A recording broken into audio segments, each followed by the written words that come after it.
नमस्कार, आप देख रहे हैं सी न्यूज भारत और मैं हूं आपके साथ ज्योति अरोरा। वक्त हो गया है न्यूज आर का, तो आइए नजर डालते हैं इस वक्त की खास खबर पे। यूपी के एटा से बड़ी खबर आ रही है, जहां भारतीय किसान यूनियन भानु के राष्ट्रीय अध्यक्ष भानु प्रताप सिंह ने प्रेस कॉन्फ्रेंस के जरिए प्रधानमंत्री नरेंद्र मोदी को संदेश दिया कि पीएम मोदी देश में किसान आयोग का गठन करें और किसानों का संपूर्ण कर्जा माफ करें। कृषि कानून का जो दिल्ली बॉर्डर पर किसान यूनियन विरोध कर रहा है, उन पर उन्होंने जमकर निशाना साधा। सर, कृषि कानून किसान आयोग में दिल्ली और कल काला दिवस मना रहे हैं 6 मार्च को। इस पर आपकी क्या राय है? ऐसा है भाई साहब कि 6 माह पूर्ण हो जाएं, चाहे 6 साल पूर्ण हो जाएं, हमने हमारा पूरा बहुत सारा समय किसानों की मांग, जेन्युइन मांग को लेकर रहा है। उसमें हम ये ज़रूर बता रहे हैं कि ये जो मांगें उन लोगों की चल रही हैं जो टिकरी बॉर्डर पर, सिंधु बॉर्डर पर और गाजीपुर बॉर्डर पर, और हम खुलासा बता रहे हैं कि जो मांगें कि तीनों बिल, तीनों काले कानून बताते हैं वो वापस हों, और जो सरकार एमएसपी तय कर रही है उसको खरीद करे, इस पे गारंटी हो। लेकिन हम आपको बता रहे हैं इससे कुछ होने वाला नहीं है। इसीलिए न हम काले दिवस का समर्थन कर रहे और न पीले दिवस का समर्थन कर रहे। हम आपको बता रहे हैं कि उनसे भी कह रहे हैं कि आपकी मांगें जो किसान के हित में होनी चाहिए वो नहीं है, क्योंकि जो स्वामीनाथन आयोग बना था उसमें ये था कि किसान को फसलों के लागत का कम से कम 1.5 मूल्य मिलना चाहिए, तब किसान खुशहाल हो पाएगा। इसलिए हमारी अब मांग है कि किसान आयोग का गठन किया जाए। किसान आयोग की सलाह से, सहमति से एमएसपी तय की जाए। उस पे सरकार या प्राइवेट कंपनियां किसानों की फसलों को खरीदें। गन्ना में कितनी लागत लगती है, गेहूं में कितनी लागत लगती है, आलू में कितनी लागत लगती है, धान में कितना पानी और कितनी लागत लगती है, ये सरकार में बैठे लोग नहीं जानते हैं। फिर एमएसपी से क्या मतलब, एमएसपी से क्या फायदा? एमएसपी से तो, इस एमएसपी खरीदने से तो घाटा हो रहा है। 72 साल में किसान, देश का किसान कर्जदार हो गया है। इसलिए भारतीय किसान यूनियन भानु और मैं ठाकुर भानु प्रताप सिंह ये मांग करता हूं कि केंद्र सरकार से, कांग्रेस की सरकारें नहीं, जिन की सरकारें नहीं, उन्होंने किसी ने किसानों के प्रति सोचा नहीं था।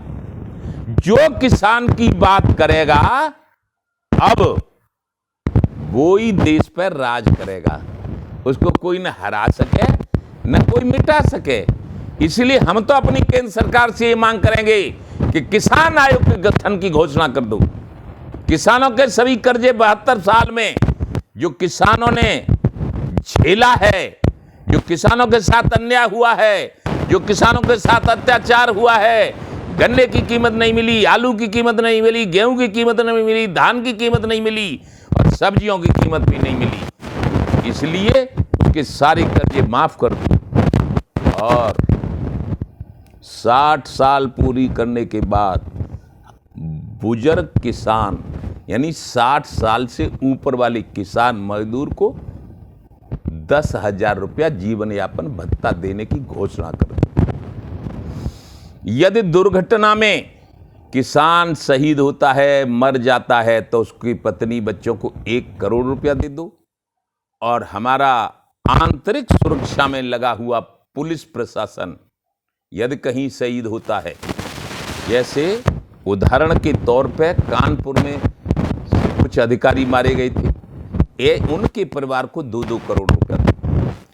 और इससे अगली और अति महत्वपूर्ण हमारी मांग ये है कि भारत देश कई बार कभी किसी का, कभी किसी का, कभी अंग्रेजों का गुलाम रह चुका है, और अब इसकी सुरक्षा में जल सेना, थल सेना, वायु सेना, बॉर्डर सिक्योरिटी फोर्स, सीआरपीएफ, जितने फोर्स लगे हुए हैं वो हर समय काल के गाल में रहते हैं, लेकिन देश को आजाद रखते हैं, स्वतंत्र रखते हैं, और आम लोग यहां बिजनेस, व्यापार, राजनीति करते रहते हैं। जब वो दुश्मन की लड़ाई से, दुश्मन की गोली से, दुश्मन की बम से मारे जाते हैं, शहीद हो जाते हैं, तो उनके परिवार को ऐसा दो जिससे उनकी बीवी, बच्चे, माँ, बाप कम से कम ये कहना शुरू कर दें कि भारत की लोकतांत्रिक प्रणाली से चुनी हुई सरकार ने हमारे बेटे को, हमारे पति को शहीद होने पर हमको इतना दे दिया है कि हम जीवन भर आराम से अपनी गुजर कर लेंगे और अपने बच्चों को पढ़ा लिखा लेंगे और अपना अच्छा सा घर बना के जीवन काट लेंगे। यानी जो फोर्स है उसके शहीद होने पर 5 करोड़ रुपया दो, ये हमारी मांग है। और अब इससे अलग हटके तीनों बिल वापस करो, एमएसपी की गारंटी लो।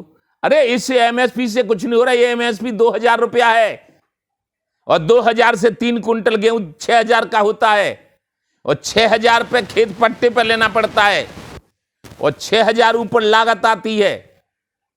कोई फायदा किसान को नहीं होता है। गन्ना की कीमत क्या है? गन्ना की कीमत है ढुलाई और कटाई के पैसे मिलते हैं गन्ना की कीमत से, अच्छी तरह हम समझ रहे हैं। और जबकि 1 साल तक उसकी बधाई, खाद, गुड़ाई, नराई, उसमें लागत इतना लगता है कि गन्ना किसान भी खुशहाल नहीं है। इसलिए हम सरकारों को सलाह देते हैं, केंद्र की सरकार को भी और प्रदेशों की सरकार को भी, कि एक साधें सब सदें। यदि आप किसानों की मांग, 80% किसानों की मांगों को मान लोगे और जो हम कह रहे हैं उन मांगों को मान लोगे, तो किसान खुशहाल होगा, तो गांव में रहने वाला मजदूर भी खुशहाल होगा। आज मजदूर को 250 से 300 रुपया में काम करना पड़ता है, और किसान खुशहाल होगा, किसान को फसलों के दाम मिलेंगे तो उस मजदूर को 1000 मिलेंगे। एक रिक्शा चलाता है, एक आदमी पालिश करता है, उसकी मनुष्य का जन्म लेने के बाद भी तुलसीदास ने लिखा है कि बड़े भाग मानुष तन पावा, सुर दुर्लभ सदग्रंथन गावा। अरे बड़े भाग से मनुष्य का शरीर, और फिर अपने उदर पूर्ति के लिए पालिश करता है जूतों पे 10 रुपए। यदि किसान खुशहाल हो, मजदूर फिर खुशहाल हो, तो जो छोटे छोटे दुकानदार हैं वो भी खुशहाल होंगे। और जब सब खुशहाल होंगे तो उस पालिश करने वाले को भी 10 रुपए की जगह पे 100 रुपए मिलेंगे। इस तरह से केवल बहुत बड़े उद्योगपति और पूंजीपतियों को ही बढ़ाते रहना, ये लोकतंत्र के खिलाफ है। एटा से सीनू संवाददाता लखन यादव की रिपोर्ट। फिलहाल के लिए न्यूज़ आर में बस इतना ही। देश दुनिया की तमाम बड़ी खबरों के लिए आप देखते रहिए सी न्यूज़ भारत।